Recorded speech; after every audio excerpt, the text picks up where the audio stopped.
Eu vou olhar para o céu e falar, desculpa a Deus, eu estava errado. O senhor provou... Isso aqui que é milagre. Isso aqui que é milagre, porra. O senhor provou que você tá certo. Foi mal aí, desculpa qualquer coisa. Porque, cara, olha essa frase, velho.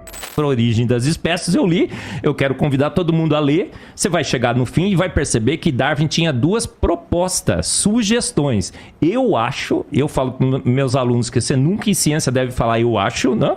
Se você acha, volta para casa, quando você tiver certeza você fale.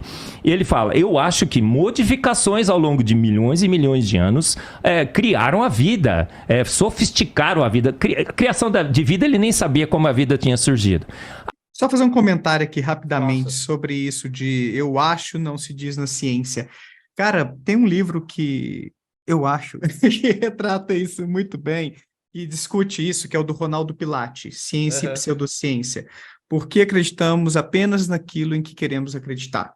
Ele trabalha justamente que a ciência é um projeto muito poderoso para redução de incertezas. Você reduz dúvidas, reduz incertezas.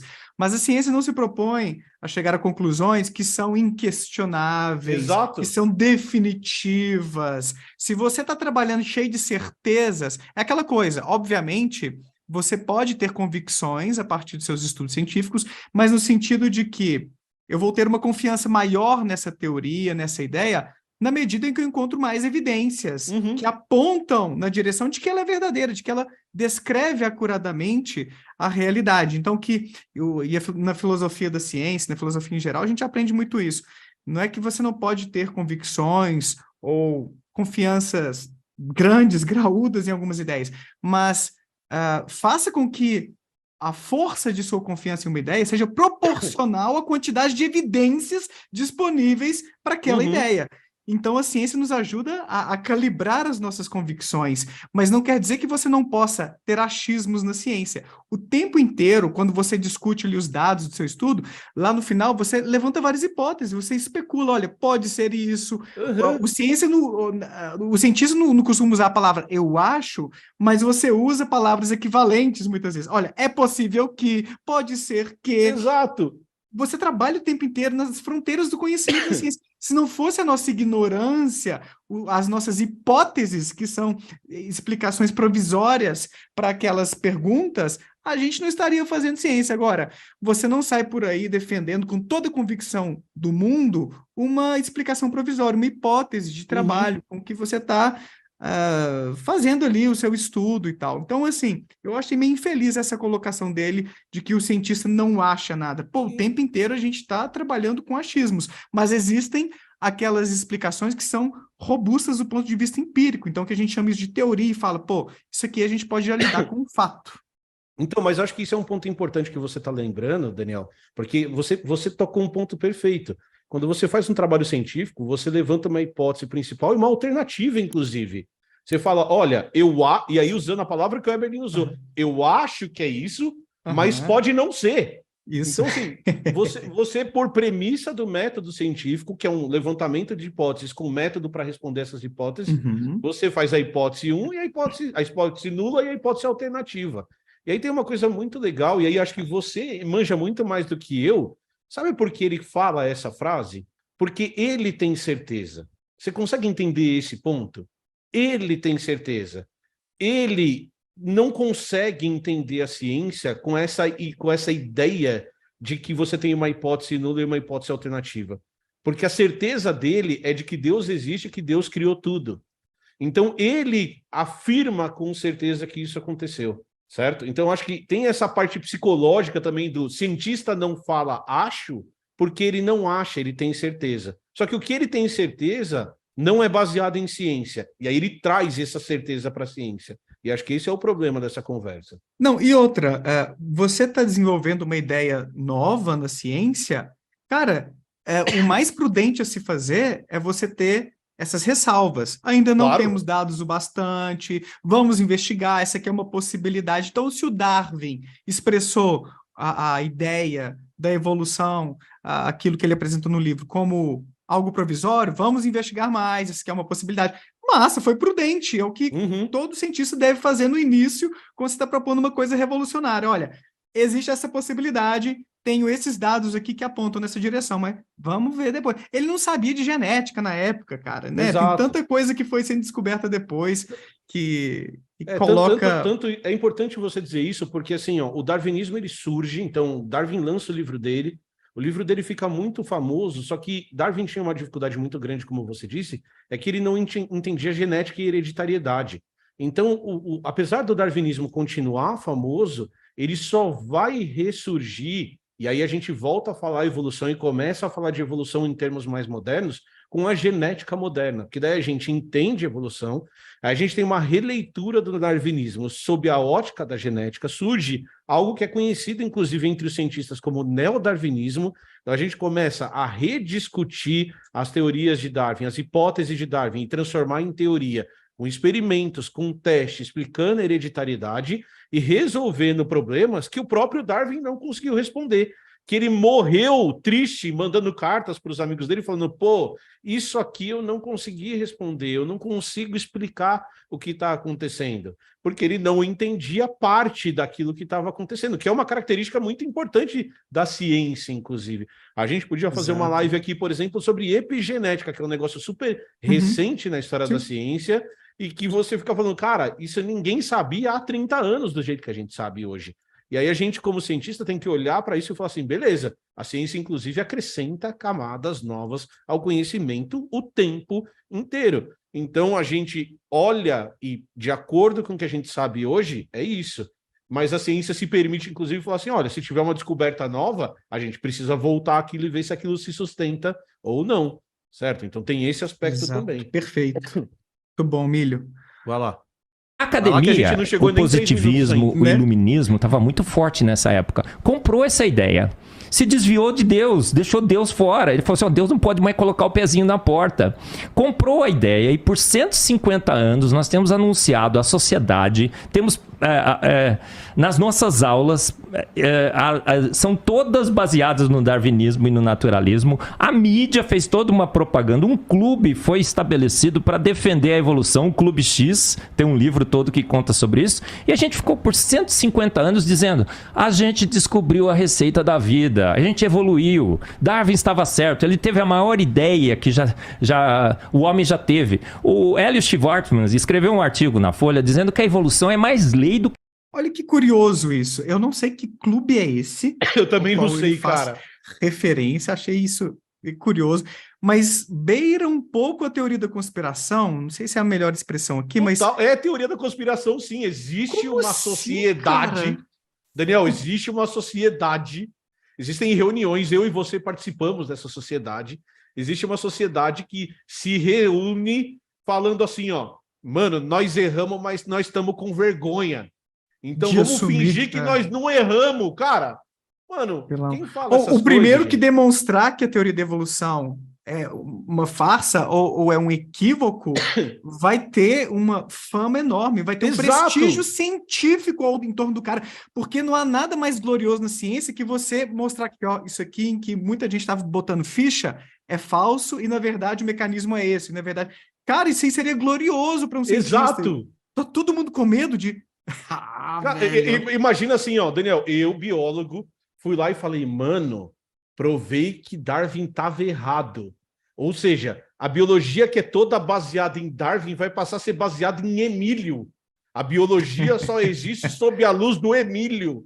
Aí eu fui lá e tentei lançar o meu negócio, e aí os outros cientistas viraram para mim e falaram assim, você não pode, porque nós somos da sociedade X e nós vamos impedir. Cara, não, velho. Não, isso é teoria da conspiração, igual o terraplanista falar que a Terra é plana e que a NASA existe para impedir que a gente saiba e que existe laser nos polos para impedir. Cara, isso é meramente teoria da conspiração. Cara, eu acho muito bizarro. Eu acho que talvez é o esforço da pessoa para... Eu não sei. Vamos ver mais um pouquinho. Depois não vou antecipar aqui, não. Quero ver o que ele tem para dizer ali na frente. A lei da gravidade. Pode? Eu brinquei no meu Face, né? Porque eu sou meio irreverente assim, né? Ele é meio irreverente. Alemão. Falei, cara, eu jogo pedra pra cima e ela cai na minha cabeça. Eu nunca joguei um chimpanzé e caiu um humano, né? Para aqui que isso é importante. Olha essa frase, cara. Cara, Olha essa frase. E aí eu vou te contar uma história, a primeira anedota que eu vou te contar hoje, Daniel. Uma vez eu estava dando aula sobre evolução, e aí a aluna virou para mim e falou assim, ó, eu só vou acreditar em evolução o dia que um chimpanzé parir um humano. E aí sabe o que eu respondi para ela? Afirmam. Sabe, não, e aí sabe o que eu respondi para ela? Eu falei assim, cara, o dia que um chimpanzé parir um humano, eu vou olhar para o céu e falar, desculpa a Deus, eu estava errado. O senhor provou... Isso aqui que é milagre. Isso aqui que é milagre, porra. O senhor provou que você tá certo. Foi mal aí, desculpa qualquer coisa. Porque, cara, olha essa frase, velho. Agora, olha o que é importante nisso, nessa fala dele. Ele está aqui reproduzindo uma ideia de senso comum que eu acho que talvez seja importante para ele, porque ele vai se conectar com o público mais leigo, que não entende a teoria da evolução e que acredita que é um absurdo a teoria da evolução, porque eu nunca vi macaco virando gente. Então, eu acho que ele talvez tente sintonizar, estou aqui inferindo, tá? Com esse público que vai gostar dessa fala dele. E aí, o Igor, ele tem muito informação bom, cara. sobre isso. Olha a resposta dele. É genial a resposta dele. Olha. Que é a lei da gravidade, a gente ficou anunciando por 150 anos. Isso é um espantalho. Ninguém fala que o humano veio do chimpanzé. Eu sei. E aí, a frase do Igor é esperta, e aí, olha só, olha a resposta do Eberlin, prestem atenção, como ele foge do assunto. Ei, a gente veio de um ancestral símio comum, tá? Aí que estamos em árvores. Então ele sabia! Ele tá criando um espantalho, ele joga o espantalho, aí ele é confrontado, ele fala duas frases e volta pro assunto. Ele foge da resposta. É muito claro isso. Então prestem atenção no que ele tá fazendo, tá? Pois é, o Igor pegou ele no pulo, né? Não, não é isso não, ó. Eu nem sou da ciência e sei que não é... Nenhum cientista afirma que seres humanos vieram do chimpanzé. Aí ele não reconhece, mostra que entende da teoria minimamente. Ele, não, sim, foi um ancestral comum e tal... E por que ele afirmou isso antes, então? Fica a questão, né? É isso. E aí, assim, eu sou, e a galera do Blá Blá que tá aqui sabe disso, eu sou um crítico muito veemente do Flow. Porque eu raras vezes vejo o Flow fazendo isso que o Igor tá fazendo. Então eu preciso, do mesmo jeito que eu critico, eu preciso elogiar. Ele foi muito bem nessa hora. Ele deu no meio. Só que aí ele não continua, ele para. Ele devia ter continuado. Ele falou, opa, Eberlin, não. Mas daí ele deixa o Eberlin falar, mas vai lá. Diferentes da vida. Eu falo sobre isso no meu livro. E aí o que acontece? Agora, acabou. A gente descobriu que a vida é jovem na Terra. A Terra é jovem. A gente descobriu que Darwin... A gente descobriu, eu quero ver se ele vai dizer cadê as descobertas, os artigos científicos publicados. Zero evidência. Né? Estava nu, completamente nu. Olha, sequer a gente conseguiu uma evidência durante esses 150 anos. A Revolução nasceu sem evidências científicas, continua sem evidências científicas e está morrendo sem elas. Como é que eu vou... você quer... Depois... Cara, a gente pode falar assim, ó, vamos a... Eu vou te contar uma história de novo que eu contei no Blá Blá outro dia. Tem uma doença que matou metade da população europeia. Então, olha que legal. Que é a peste negra, transmitida por pulgas. Então, você tem uma doença, de novo, que documentada, tem documentação disso, tem documentação da história, e a peste negra matou metade da população europeia, certo? Então, ela chegou num período de tempo muito curto, ela matou metade da população europeia. E aí, uma coisa que é interessante desses dados é que, como a Europa tem países que têm muito tempo e o catolicismo construiu igrejas, então você tem cemitérios milenares na Europa, você consegue exumar corpos, por exemplo, e tirar DNA de corpos antes da peste negra e de depois da peste negra. Faz sentido isso para você? Legal, sim. Então você tem um cemitério de 2000... Pode falar. Milho, continua, eu vou dar um pulinho no banheiro, mas eu vou com o meu celular para continuar te ouvindo. E já vai lá. Então você tem um cemitério, por exemplo, que tem 1.300 anos, e nesse cemitério que tem 1.300 anos, você tem pessoas que existiram antes da peste negra e pessoas que existiram depois da peste negra.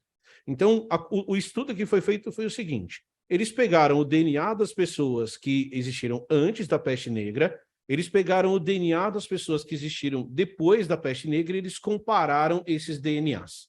Então, na hora que você compara esses DNAs, você percebe que nas pessoas que sobreviveram à peste negra, você tem um gene, e esse gene confere uma resistência do organismo à peste negra. Então, vamos imaginar que na população eu tinha pessoas que tinham pouco desse gene, Pessoas que tinham uma quantidade média desse gene e pessoas que apresentavam esse gene com uma frequência muito maior. Quando a peste negra chegou, as pessoas que tinham um sistema imunológico mais frágil morreram. Quem acabou sobrevivendo foram as pessoas que tinham o sistema imunológico mais forte. Isso fez com que elas resistissem à peste negra.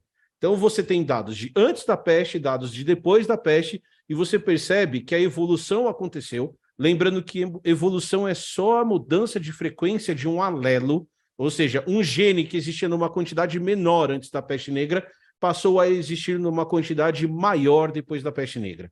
Então, isso para a gente, para nós biólogos, já é evolução. A população mudou. Tá claro até agora? Então, olha o que algumas pessoas falam é assim, tudo bem, existe variação genética, a gente vê isso acontecendo, mas uma espécie se transformar em outra, não. Não, então, depois você...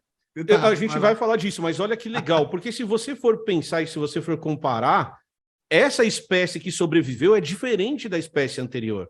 E aí a gente precisaria discutir aqui o que é e o que não é uma espécie. E aí eu já vou te dar um exemplo de por que isso é problemático, de como isso é problemático para nós biólogos fazer essa distinção do que é e do que não é uma espécie. Mas olha que interessante. Então você vai falar assim para mim, Emílio, você está falando que evolução é a mudança de um gene, então esse gene começou a ficar mais frequente. Tá claro o meu exemplo até agora, Daniel? Mas presta atenção no que é legal. As pessoas que sobreviveram à peste negra têm um super sistema imunológico, certo? O sistema imunológico é mais forte. Só que as pessoas que têm esse gene, ou seja, que têm esse sistema imunológico mais forte, têm uma tendência maior a ter doenças autoimunes. O sistema imunológico é tão forte que ele ataca o próprio corpo, gerando uma doença autoimune. Caraca. Porque a evolução não é direcional. A evolução não quer te melhorar. A evolução acontece. Nesse caso, o filtro foi a doença. Quem sobreviveu à doença sobrevive mais à peste negra, mas também tem mais doenças autoimunes. E sabe o que é mais interessante? Se você compara a quantidade de doenças autoimunes em descendentes de quem sobreviveu à peste negra, ela é maior do que a de outras partes do mundo que não tiveram essa pressão. Cara, é muito foda. Caraca, velho. Uhum. É muito foda. Se eu te disser que eu refleti sobre isso ontem, chegaram os meus exames de sangue, e a gente está investigando se eu estou com um problema autoimune. Sim. E os resultados direcionam para isso. Para isso. É exatamente isso. Todos esses sintomas, minhas coceiras, tanta coisa que eu estou sofrendo, talvez até mesmo a poliúria, né, que eu comentei, eu fui seja causada agora, por né? isso. Talvez, cara, mano... E aí, se você pensar, olha... Podíamos ter um corpo perfeito, projetado por um designer inteligente, muito minucioso, mas não, nosso corpo é todo cagado, velho. É todo cagado, cara. O lugar que eu como é o mesmo lugar que eu respiro, eu consigo morrer engasgado, velho. Olha que projeto burro. O playground é no mesmo lugar da lixeira. O lugar que eu mais me divirto é o lugar onde eu jogo o meu lixo fora. É o pior projeto que existe. Tem um mês que eu tô tossindo porque eu tenho aqui na minha cabeça sinos nasais que por causa da minha posição ereta ficam cheios de catarro. E aí eu tenho um negócio chamado sinusite. A porcaria do design é tão burro que ele deixou uns buracos aqui no meu crânio que tem um mês que eu tô tossindo e eu continuo tossindo que o design é burro. E aí eu não tô falando do Webern, eu tô falando de quem desenhou. Quem desenhou é incompetente para um caramba, cara. É aquela coisa, a seleção natural não tem obrigação nenhuma de construir corpos, de selecionar genes que constroem corpos perfeitos. Tem que ser genes que constroem corpos bons o bastante para sobreviver tempo suficiente para procriar. Ponto. É só isso. O que acontece depois, inclusive, é um grande... Desculpa eu ser grosseiro, é um grande foda-se. É por isso que a gente tem câncer quando a gente fica velho, porque a gente já se reproduziu. A evolução, a seleção natural, não estão ligando para isso. Ela não quer te melhorar, ela não quer nada. Alzheimer, doenças ligadas à idade, elas são todas explicadas pelo fato de que o seu papel biológico, que é um só, que é a reprodução, ele já foi feito. É lógico. Aí a gente constrói uma sociedade em cima, essa sociedade sobrevive melhor. Aí o rolê não é evolução, o rolê é como a gente interage com esse tipo de coisa.